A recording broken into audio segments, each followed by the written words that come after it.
આપણી આસપાસ ઘણા લોકો એવા હોય છે કે જે કચરો કચરાપેટીમાં નાખવાની જગ્યાએ જ્યાં ત્યાં ફેંકી દેતા હોય છે, અને જ્યારે એ કચરો સાફ કરવાની વાત આવે ત્યારે એમ કહે કે આ મારી થોડી જવાબદારી છે, આ તો તંત્ર સાફ કરશે, હું શાને કરું. પણ જો ગીર સોમનાથ જિલ્લો આપણો છે, તાલુકો આપણો છે, ગામ આપણું છે, તો આ જિલ્લાને, આપણા ગામને સ્વચ્છ રાખવાની નૈતિક જવાબદારી પણ આપણી છે.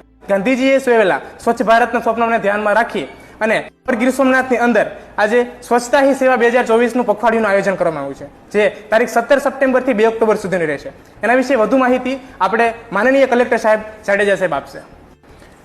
આપે જેમ પૂર્વ ભૂમિકા બાંધી એ પ્રમાણે સ્વચ્છતા હી સેવાનું પખવાડિયાની ઉજવણી થઈ રહી છે. માનનીય વડાપ્રધાનશ્રીના સીધા માર્ગદર્શન નીચે માનનીય મુખ્યમંત્રીશ્રીની સીધી દેખરેખ હેઠળ આપણે આ ઉજવણી કરી રહ્યા છીએ. આપણે જેમ કીધું કે જો કચરો આપણે નાખીએ જ નહીં તો વીણવો જ ના પડે. જે જગ્યા આપણને આનંદ આપે છે, જેમ કે આપણી ચોપાટી છે, તો લોકો જાય તો જ્યાં પોતાનો નાસ્તો જમવાનું લઈ જાય, પછી બધું ત્યાં જ નાખી અને ત્યાંથી નીકળી જાય. એટલે જે જગ્યા આનંદ આપે છે એને આપણે દૂષિત કરીએ છીએ. તો આવી માનસિકતામાંથી બહાર લોકો આવે અને સ્વચ્છતા છે આપણો સ્વભાવ બને, એ હેતુથી આ પખવાડિયાની ઉજવણી કરવામાં આવે છે.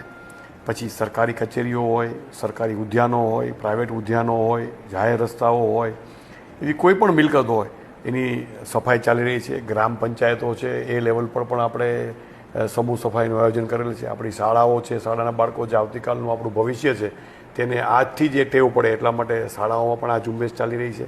અને લોકોમાં આપે જેમ કીધું, જો આ એક પોતાનો સ્વભાવ બનાવશે કે ભાઈ આપણે નાખીએ જ નહીં તો વીણવા ન આવવું પડે, અને ધારો કે કચરો ભૂલથી કોઈ નાખ્યો હોય તો આપણી ફરજ છે કે આપણે લઈને ત્યાંથી લઈ અને કચરાપેટીમાં એને નાખી દઈએ.